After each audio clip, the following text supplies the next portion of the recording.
আসসালামু আলাইকুম। শুরু করছি আমৃত্যু ভালোবাসি তোকে উপন্যাসের ১৮তম পর্ব। লিখেছেন সালমা চৌধুরী। আমি আপনাদের সাথে আছি ফারহিনা। জান্নাত হাসি মুখে উত্তর দিল, আলহামদুলিল্লাহ ভালো আছি। আপনাকে তো বাসায় দেখিই না ভাইয়া। আবির কিছুটা শক্ত কণ্ঠে বলল, বাসায় ফিরতে একটু দেরি হয়ে যায়। তোমার পড়াতে কোনো সমস্যা হচ্ছে না তো? জান্নাত শান্ত কণ্ঠে বলল, না না ভাইয়া, কোনো সমস্যা হচ্ছে না। আবির এক পলক মেঘের দিকে চেয়ে পুনরায় জান্নাতের দিকে তাকালো, নিরেট কণ্ঠে শুধালো, পরে তো ঠিক মতো? জান্নাত এবার মেঘের দিকে চেয়ে হাসি মুখে বলল, হ্যাঁ ভাইয়া, মেঘ অনেক মনোযোগী এবং খুব মেধাবী। আপনি চিন্তা করবেন না প্লিজ। আবির ছোট করে শুধালো, খেয়েছো কিছু?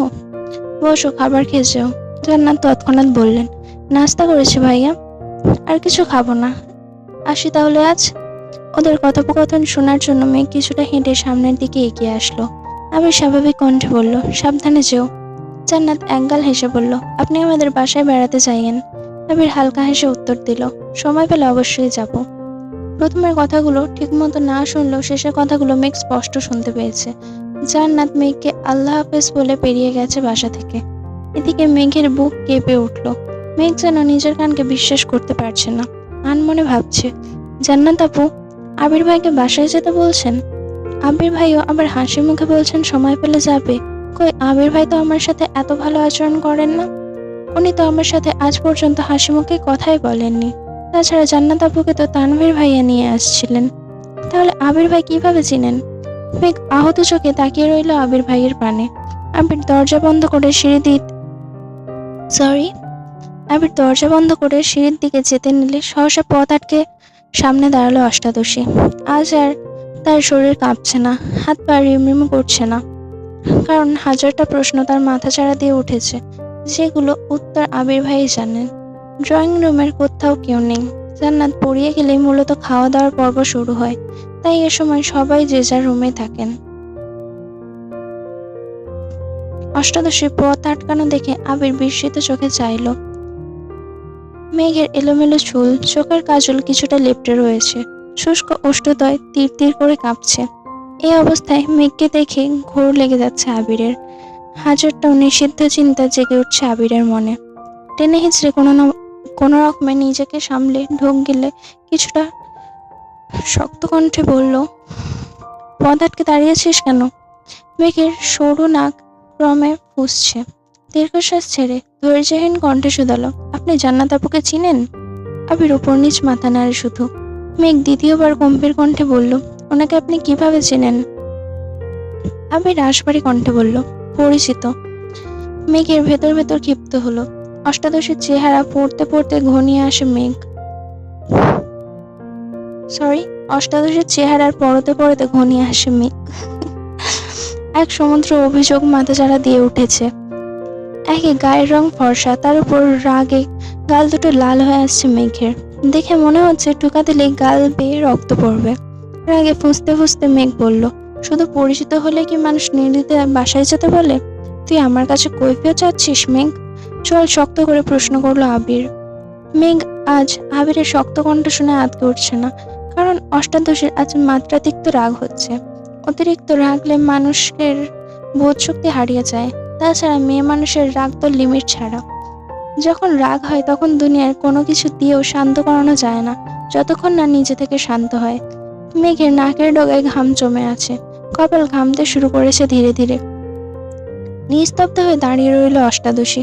কয়েক মুহূর্ত পর নিরেট কণ্ঠে শুধালো, আপনি ওনার বাসায় যাবেন? আবির তীক্ষ্ণ দৃষ্টিতে চেয়ে রইল। পুরুভার কণ্ঠে বলল, প্রয়োজন হলে যাব। মেঘ চোখ গোল গোল করে চাইল। মনের ভেতর হাজারটা প্রশ্ন ছুটছে এদিক সেদিক। মেঘের নীরবতা দেখে আবির গুরুভার কণ্ঠে জবাব দিল, তোকে আপাতত এসব নিয়ে ভাবতে হবে না, পড়াশোনায় মনোযোগ দে।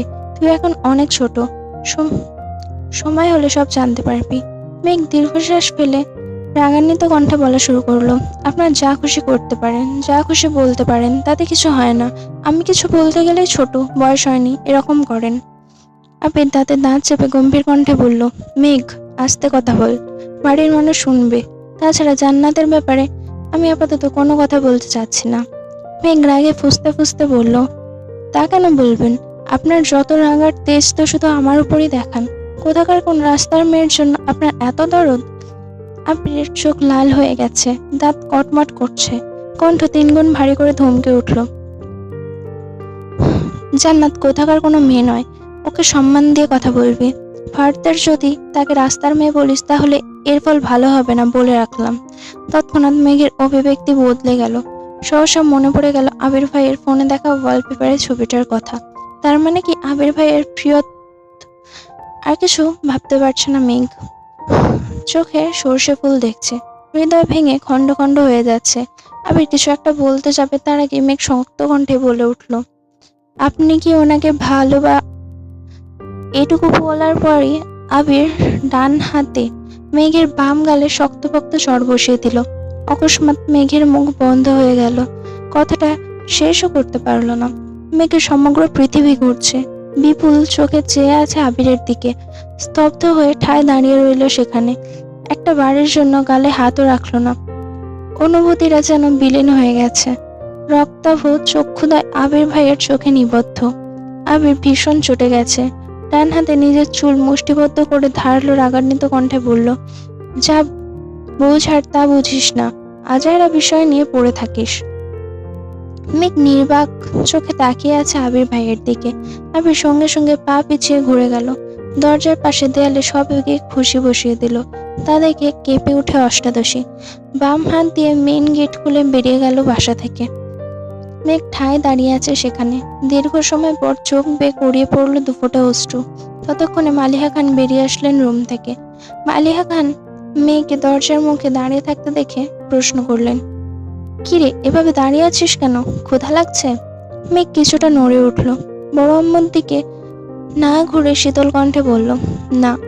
তারপর পড়ার রুম থেকে বই নিয়ে সিঁড়ি দিয়ে উঠতে লাগলো। আকলিমা খান মেঘকে যেতে দেখে ডাকলেন, মেঘ খাবি না? মেঘ গম্ভীর কণ্ঠে বলল, ক্ষুধা নেই। মেঘ রুমে এসে হাতের বই খাতাগুলো ছুঁড়ে ফেলে দেয় বিছানায়। তারপর দরজা আটকে নিজেও বিছানায় লুটিয়ে পড়ে। মেঘের বুক ভেঙে আসে আকাশসম কষ্টে।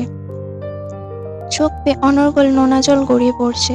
নিজেকে সান্ত্বনা দেওয়ার কোনো ভাষা নেই অষ্টাদশীর। যে আবির ভাইয়ের থাপ্পড়ের ভয়ে গত একটা মাস আবির ভাইয়ের চোখে চোখে রেখে কথা বলেনি। আবির ভাই যা বলেছে চুপচাপ মেনে নিয়েছে। নিজের রাগ, জেদ আর অভিমান আবির ভাইয়ের পদতলে চাপা দিয়ে দিয়েছিল।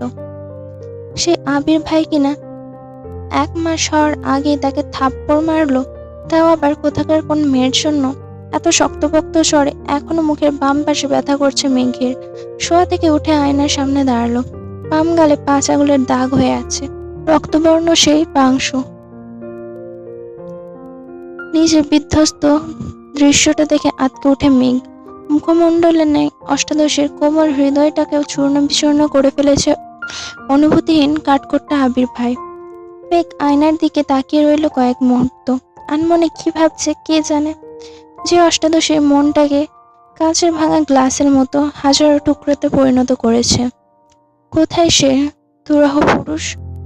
আবির বাসা থেকে বেরিয়ে বাইক স্টার্ট দিল। কি কাগজ নিতে এসেছিল সেসব ভুলে গেল। স্পিডে বাইক চালিয়ে আসলো নিজের অফিসে।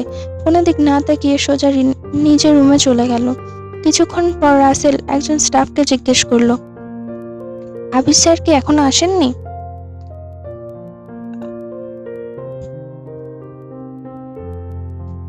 স্টাফ সঙ্গে সঙ্গে উত্তর দিল, স্যার তো কিছুক্ষণ আগেই চলে এসেছেন। কি বলো, আবির আসছে অথচ আমায় ফাইল দিল না? চিন্তিত স্বরে বলল রাসেল। তৎক্ষণাৎ হাঁটা দেয় আবিরের রুমের দিকে। আবিরের রুমের দরজা ধাক্কা দিতেই চোখে পড়ল বিধ্বস্ত রুম। যেন কিছুক্ষণের মধ্যে ঘূর্ণিঝড় হয়ে গেছে এই রুমটার উপর দিয়ে। হেলমেট ভেঙে পড়ে আছে ফ্লোরে, কাগজপত্র ছড়িয়ে ছিটিয়ে পড়ে আছে সম্পূর্ণ রুমে। সেগুলো এলোমেলো উঠছে ফ্যানের বাতাসে। চেয়ার পড়ে আছে কাত হয়ে। আবিরকে দেখা গেল না। আবিরকে দেখার জন্য রাসেল দরজায় দাঁড়িয়ে উঁকি দিল ভেতরে। জানলার পাশে দেয়ালে আবিরের অহিতেচ্ছা অনবরত ডান হাত দিয়ে ঘুষি দিয়েই যাচ্ছে। বিস্ময় চোখে চাইল রাসেল। 1 সেকেন্ড দেরি না করে ছুটে গেল আবিরের কাছে। চেষ্টা করলো আবিরকে থামানোর, কিন্তু ব্যর্থ হলো। 6 ফুট লম্বা শক্তিশালী সুঠাম দেহি আবিরের সাথে 5 ফুট 7 লম্বা রাসেলের শক্তি কোনো মতেই কুলোলো না। চেষ্টায় ব্যর্থ হওয়ায় দরজা পর্যন্ত দৌড়ে যায় রাসেল আর চিৎকার দিয়ে ডাকে, রাকিব এদিকে আয়। ভয়ঙ্কর সে পুরুষালী চিৎকারের শব্দে রাকিব সহসা দৌড়ে আসে। সাথে ছুটে আসে আসিফ, সরি, অফিসের কিছু স্টাফ আর কিছু কর্মচারী। রাকিব আর রাসেল টেনে হিঁচড়ে আবিরকে দেয়াল থেকে দূরে সরিয়ে আনলো। আবিরের চোখে মুখে ক্রোধ স্পষ্ট প্রতীয়মান হচ্ছে। শ্যামবর্ণের মুখবিবর পরিবর্তন হলো ঘুটঘুটে আঁধারে। উস্কো খুস্কো চুলগুলো এলোমেলো হয়ে আছে, ঘাম ভেজা কপালে লেপ্টে আছে সামনের দিকে চুলগুলো। পরনে সাদা শার্ট ঘামে ভিজে লেপ্টে আছে গায়ের সাথে। রুমে ফুল স্পিডে ফ্যান চলছে, সাথে এসি অন থাকা সত্ত্বেও আবিরকে দেখে মনে হচ্ছে সবেমাত্র 40 ডিগ্রি সেলসিয়াস তাপমাত্রায় ফুটবল খেলে এসেছে। রাকিব মাটিতে কাট সরি একটু মিস্টেক হয়ে যাচ্ছে আজকে পড়তে, একটু মানিয়ে নিন। হ্যাঁ। রাকিব মাটিতে কাত করা শার্টটা এক হাতে তুলে আবিরকে জোর করে বসালো। আবিরের হাতের দিকে চাইলো। নিরবিচ্ছিন্ন ঘষির কারণে আঙুলের হাতের কয়েকটা জায়গা কেটে রক্ত পড়ছে। রাকিব তৎক্ষণাৎ ঘাড় ঘুরিয়ে তাকালো দেয়ালে। সাদা রঙের দেয়ালটা কিছু অংশ বেয়ে রক্ত গড়িয়ে পড়ছে ফ্লোরে। রাকিব আঁতকে উঠে এক প্রকার চিৎকার দিয়ে বলল, রাসেল, ফার্স্ট এড বক্স বের কর তাড়াতাড়ি। আবির এখনো জোর করে চেয়ার থেকে ওঠার চেষ্টা করছে, কিন্তু রাকিব আবিরের পেট বরাবর শক্ত করে ঝাপটে ধরে পিতাভ কণ্ঠে আর্তনাদ করে উঠল। তপ্ত স্বরে শুধালো, কি হয়েছে তোর? এমন করছিস কেন আবির? আবির সহসা চিৎকার দিয়ে বলল, ছাড় আমাকে। আবিরের রুষ্ট কণ্ঠে চিৎকারে কিছুটা নড়ে উঠল রাকিব, কিন্তু তারপরও ছাড়লো না। পুনরায় শান্ত কণ্ঠে বলল, কেন পাগলামি করছিস আবির? ডাক্তার একটু কম কর প্লিজ। কি হয়েছে বল আমায়। আবির দ্বিতীয়বার চেয়ার থেকে ওঠার চেষ্টা করে, কিন্তু এবার রাকিব আর একটু শক্ত করে আবিরকে চেপে ধরে। নিরেট কণ্ঠে বলল, মাথা ঠান্ডা কর আবির। আবির ব্যর্থ হয়ে বসে পড়লো চেয়ারে। আবিরের রক্তবর্ণের চোখ বেয়ে গড়িয়ে পড়লো ক্রোধ মিশ্রিত এক ফোঁটা জল। রাসেল ফার্স্ট এড বক্স নিয়ে আসছে। দরজায় দাঁড়ানো দু একজন প্রশ্ন করছে, কি হয়েছে স্যার? কি হয়েছে স্যারের? কোনো সমস্যা স্যার? আবির তাদের প্রশ্নে বিরক্ত হয়ে অগ্নি দৃষ্টিতে চাইলো। সঙ্গে সঙ্গে নীরব হয়ে গেল জনতা। রাকিব রাসেলের দিকে চেয়ে শান্ত কণ্ঠে বলল, তুই সবাইকে নিয়ে ওইদিকে যা, আমি আছি আবিরের কাছে। রাসেল চিন্তিত স্বরে বলল, কোনো প্রয়োজন হলে ডাকিস আমায়। রাকিব শুধু মাথা দুলালো। রাসেল 1 সেকেন্ড দেরি না করে সবাইকে নিয়ে যার যার কাজে চলে গেল। আবির চলন্ত ফ্যানের দিকে মুখ তুলে চেয়ে আছে। সবাই চলে যাওয়ার পর রাকিব গম্ভীর কণ্ঠে বলল, দেখ হাতটার কি অবস্থা করছিস। আবির এক পলক হাতের দিকে চেয়ে ক্রোধান্বিত কণ্ঠে বলল, আমি মস্ত বড় ভুল অপরাধ করে ফেলেছি রাকিব। সেই অপরাধের কাছে আমার হাত কিছুই না। রাকিব কিছুটা চিন্তিত কণ্ঠে বলল, কি হয়েছে? কি করেছিস তুই? আবির কণ্ঠস্বর ভিজে আসে। পুনরায় 2 ফোঁটা পানি গড়িয়ে পড়লো গাল বেয়ে। শীতল কণ্ঠে জবাব দিল, আমি একই ভুল পুনরায় করে ফেলেছি। রাকিব আঁতকে উঠে শুধালো, কি? তুই মেঘকে মেরেছিস? আবির দীর্ঘশ্বাস ফেলে শুধু। রাকিব বুঝতে বাকি নেই। আবির মেঘকে মারার ক্রোধে নিজেকে আহত করেছে। ভ্রু গুটিয়ে রাকিব বলল, কেন মেরেছিস? দীর্ঘশ্বাস ছেড়ে আবির বলল, আমার জান্নাতের সাথে কথা বলতে দেখে মেঘের মাথায় রক্ত উঠে গেছে। যা তা উল্টো পাল্টা বলা শুরু করেছে। আমি রাগ কন্ট্রোল করতে পারিনি। কি বলছিস আবির? জান্নাতের জন্য তুই মেঘকে মারলি? অবাক চোখে তাকিয়ে আছে রাকিব। আমি মেঘকে মারতে চাইনি, বিশ্বাস কর। ও এক পর্যায়ে প্রশ্ন করে বসলো, আমি জান্নাতকে ভালোবাসি কিনা। এই কথাটা সহ্য করতে পারিনি আমি। রাকিব তপ্ত দৃষ্টিতে চেয়ে রইল। আবিরের বাম হাত দিয়ে কপাল থেকে চুলগুলোকে সরিয়ে মনোকষ্টে শুধালো, আমি এখন কি করব রাকিব? রাকিব দীর্ঘশ্বাস ফেলছে বারবার। কিছুটা ভেবে বলল, দেখ এখন তো মেঘ আগের মতো নেই। এখন তো মেঘও তোর প্রতি পজিটিভ। এজন্যই তো আজকে এভাবে রিয়াক্ট করেছে। আমার মনে হচ্ছে না এই থাপ্পড়ের জন্য ও কথা বন্ধ করবে। আবির খড়খড়ে কণ্ঠে উত্তর দিল, তুই তো জানিস মেঘ খুব জেদি। এটাই আমার একমাত্র ভয়ের কারণ। ও যদি একবার জেদ করে বলে আমার সাথে কথা বলবে না, তাহলে এই জীবনে আর কোনোদিনও কথা বলবে না। রাকিব কপাল গুটিয়ে প্রশ্ন করলো, বাই দ্য ওয়ে, কয়টা থাপ্পড় দিয়েছিস? আবির তপ্ত স্বরে বলল, একটা। রাকিব স্বাভাবিক কণ্ঠে বলল, তুই চিন্তা করিস না, কিছু হবে না। জান্নাতকে নিয়ে কিছু ভেবেছিস? মেঘ কি আর পড়তে চাইবে ওর কাছে? আবির গম্ভীর কণ্ঠে জবাব দিল, দুদিন পর পর ওর জন্য টিচার খুঁজতে পারবো না আমি। ওকে জান্নাতের কাছে পড়তে হবে। রাকিব রাকিব কোমল কণ্ঠে বলল, আচ্ছা সেসব পরে দেখা যাবে, এখন চল হাসপাতালে যাই একটু। আবির তীক্ষ্ণ দৃষ্টিতে চেয়ে বলল, হাসপাতালে যাব কেন? রাকিব স্বাভাবিক কণ্ঠে বলল, এতটা কেটেছে, কোনো সমস্যা হয় যদি?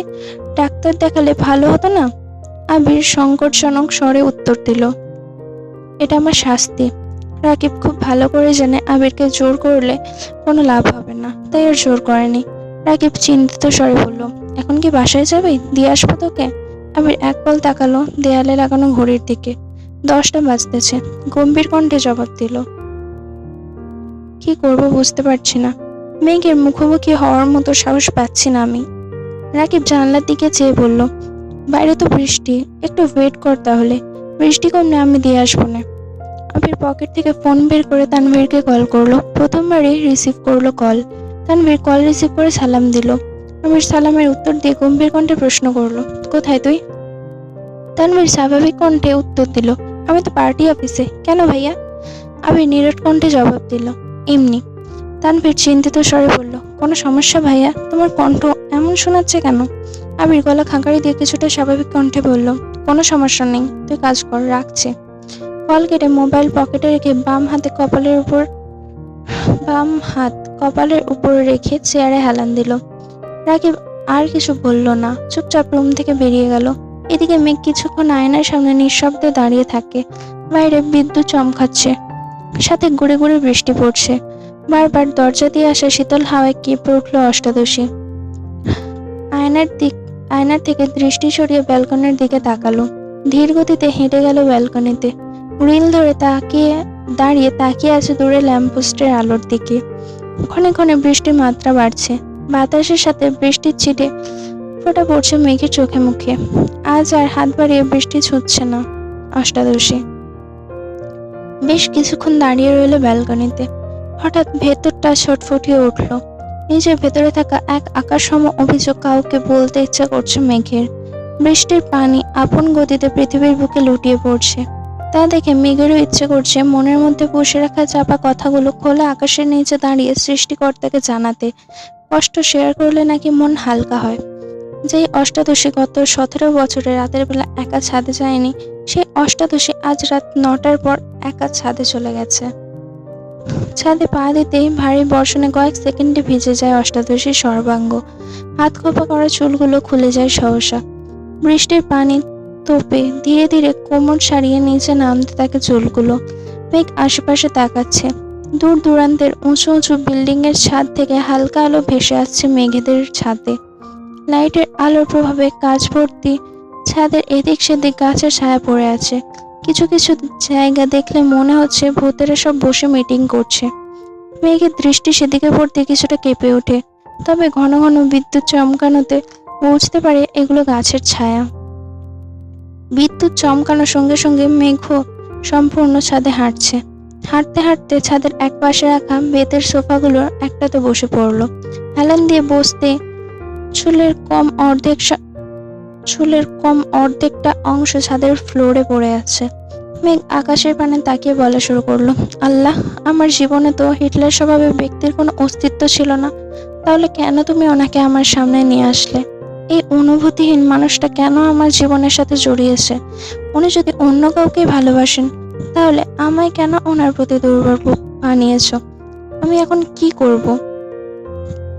একসাথে প্রশ্নগুলো করে কয়েক মুহূর্ত নীরব থাকে। অক্ষিপল্লবে অনর্গল নোনাজল গড়িয়ে পড়ছে। তার সাথে বৃষ্টির পানি মিশে কানের নিচ দিয়ে যাচ্ছে আপন গতিতে। বেশ খানিকটা সময় নীরব থেকে শীতল কণ্ঠে শুধালো, আমি কি কখনো কারোর প্রিয় হতে পারবো না? এখানেই শেষ হলো আমৃত্যু ভালোবাসি তোকে উপন্যাসের 18তম পর্ব। পরবর্তী পর্বগুলো খুব দ্রুত আসবে। আজ আসি, আল্লাহ হাফেজ।